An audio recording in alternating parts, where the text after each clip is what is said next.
Hello and welcome to Season 3, Episode 9 of Non-League to Legend. I'm Kev, and what's all this? A second episode in one day? Double upload? Something big must have happened. Look, it still says it's Season 3 on there. We watched Season 3 end yesterday. What on earth could have happened? Shall we have a look through the story of the last few weeks in Football Manager land?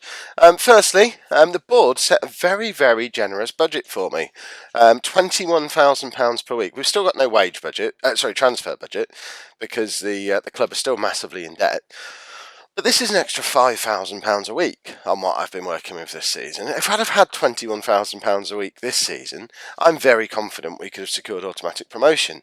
So I now look at that and think, I'm very confident we could secure automatic promotion. We're just going to run through a few bits that I didn't put in last episode, where you let that sink in. As I predicted, Jesse Starkey did get the Player of the Season award, which, considering, if you go back to episode 1 of Season 3, and I was having so much turmoil about whether to sign this lad or Kyle Dixon, it turns out he was the new Kyle Dixon. I was right to go with my gut and go for Jesse Starkey. Imagine how things could have been if I'd have signed them both. Didn't have the wage budget to do that, unfortunately. I have now. Interesting. Corey Francis was second, Ryan Lloyd third. Corey Francis also got the Goal of the Season award. Jesse Starkey obviously got Signing of the Season, and he picked up Young Player of the Season as well. On the whole, Jesse Starkey, quite a good signing. That was the review of the season. We know this story anyway. We didn't do anything in the Cups. We finished 6th in the league, and we had our last day of the season shenanigans. Highlight of the season was the 4-1 win against Woking, which I believe was a live commentary match. And the low point of the season was losing 3-0 away to Grimsby. That was pretty much the point where we realised we weren't going to be able to make the playoffs or get promoted. Average attendance was pretty poor for a club of York's size, but we did use hardly any players. We only used 24 players all season, which was the joint 21st highest in the Vanarama National. So basically, almost no one operated on such a tiny squad as what we did last season. And it really showed. Whenever injuries hit, we really, really struggled. If only we'd have had, say, an extra £5,000 in our wage budget, we could have padded that squad out a little bit and got promoted. So the board are happy, they're content with my performance. We didn't meet the pre-season goal, which was to get into the playoffs, but they're generally okay with finishing 6th. It was a massive improvement on last season, and they like the signings we've made, particularly Jesse Starkey, and the player performances, particularly Jesse Starkey. This man seems to have basically made my season and saved my job for me, so I owe that player a lot. The goal of the season for the whole of the Vanarama National went to Corey Francis. This was a stunning, stunning goal. I remember saying at the time, I wish I had the technical skill to actually put it in the episode. I never managed it. That's something I'm going to try and work on for future. If we ever do get another cracking goal again, I need to be saving them or using the upload to YouTube feature that I've since found out is built right into Football Manager. So we probably could have done it that way. And after all that, after not meeting our targets, but generally being a hero for bringing Jesse Starkey in, the board have decided to open contract talks with me. This was a bit unexpected. I was kind of expecting them to just think, you didn't quite do what we wanted. Off you pop then. So I've signed a new deal. I signed a new deal on big money as well. I was on £825 a week, which, if you remember, was less than what I was earning at Boston. But I'm now on £925 a week, which is more than I was earning at Boston. I've signed a 1-year contract extension.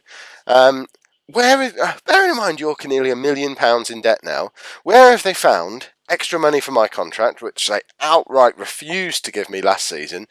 I've now had a season of failure and they've given me more money. They've found an extra £5,000 a week in the wage budget after a season of failure. It doesn't make sense. They weren't in debt when I joined the club. For anyone who cares, that's the England squad for I think it's the World Cup. Is it the World Cup? Yeah, it's the World Cup. We're only 3 years into this save, so they're all fairly familiar names. There's not any massive surprises in there, I don't think. Andros Townsend, maybe a massive surprise. Other than Callum Wilson, probably. He's your big surprise. Callum Wilson with Bournemouth. He's in the World Cup squad. Still at Bournemouth as well. But he's off to the World Cup in place of Saido Barrinho, which I imagine neither of them will be there in real life. And then this happened.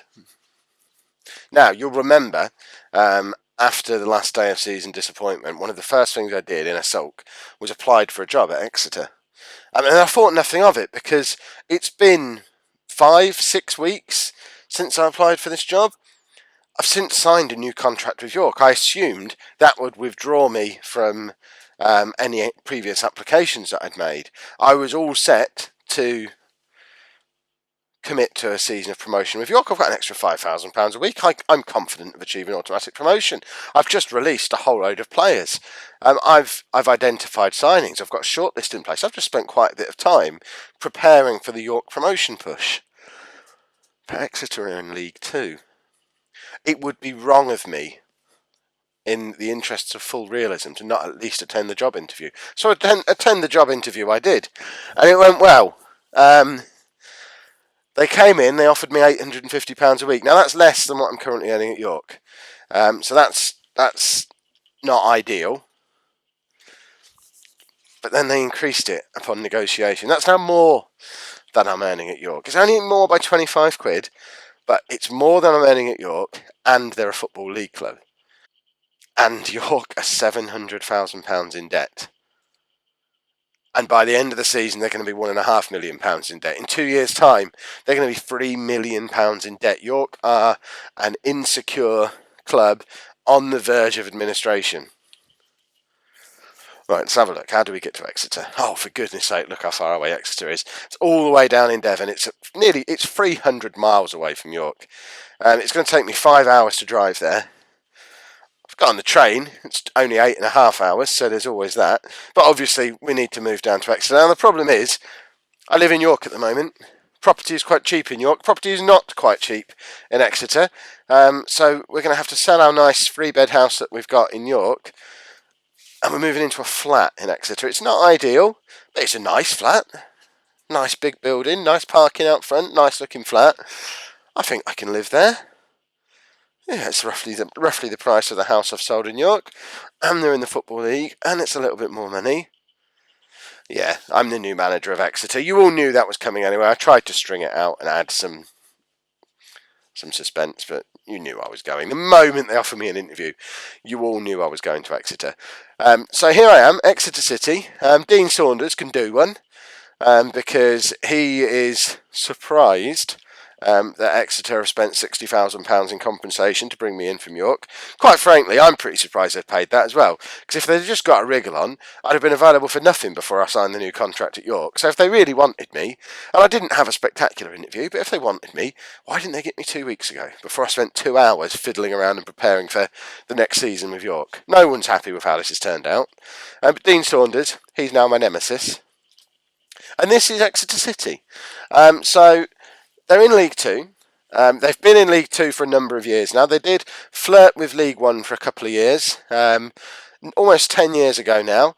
They also had a few years in the non-league, going back 10, 15 years. But historically, Exeter City, they're a League Two football club, a mid-table League Two football club. The current manager, the guy I'm replacing, has been at the club for 12 years. So he was there. How far back does that take us? He was basically there in non-league, took him up to League One, brought him back down again, had 5 years of mid-table obscurity in League Two, and they never did sack him. He's gone to manage MK Dons.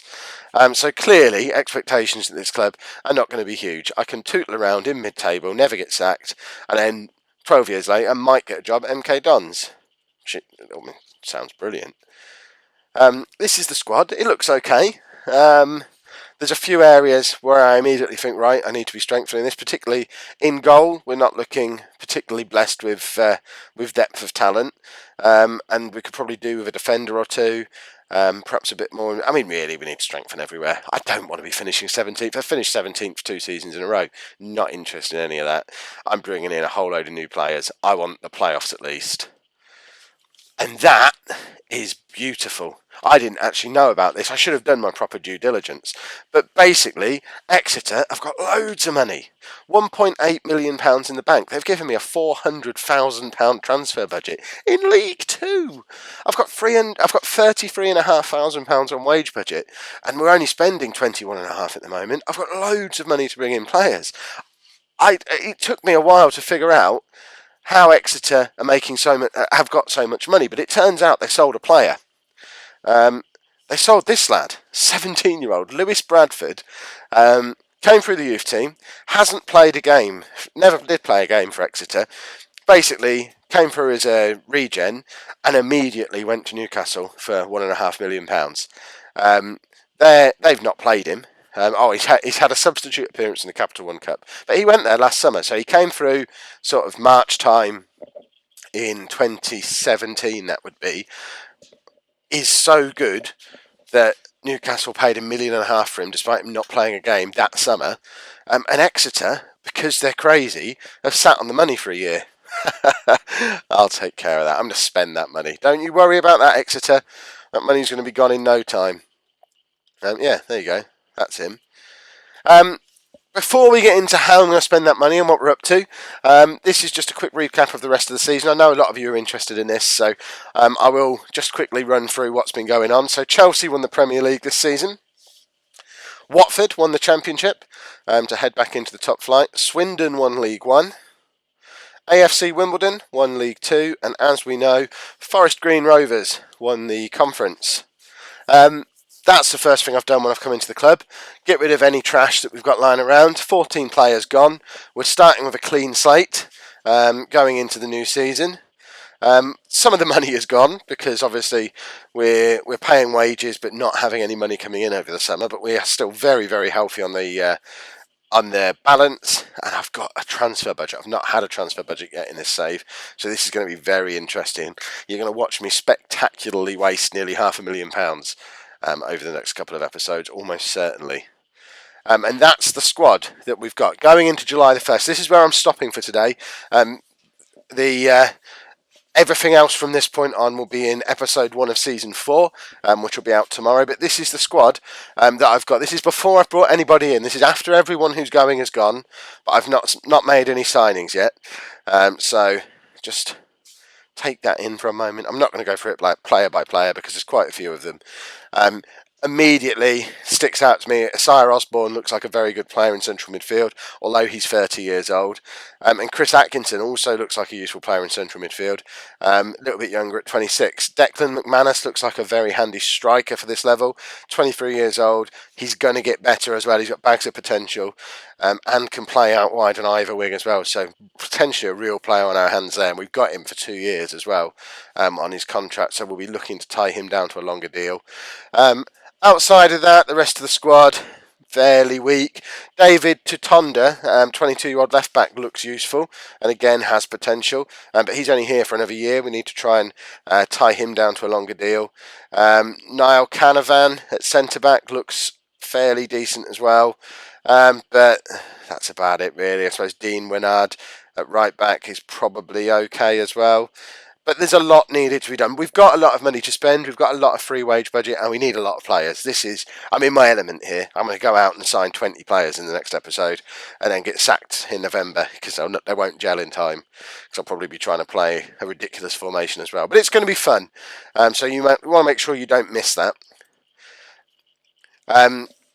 So that's that. That's the story of how the time at York City ended. I was only there a year. It's a bit of a shame because in the end, I was quite looking forward to having another season. But you know how it is. Opportunities like this don't come along very often. And I'm now in a very established League Two club with no expectations of doing anything other than being a lower mid-table side with more money to spend than anyone else in League Two.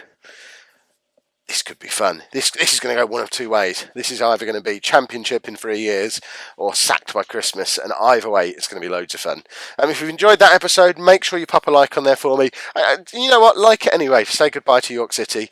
And make sure you subscribe to the channel so you don't miss out on tomorrow's episode, which is going to be the start of Season 4 and the Exeter City adventure. Thanks very much for watching.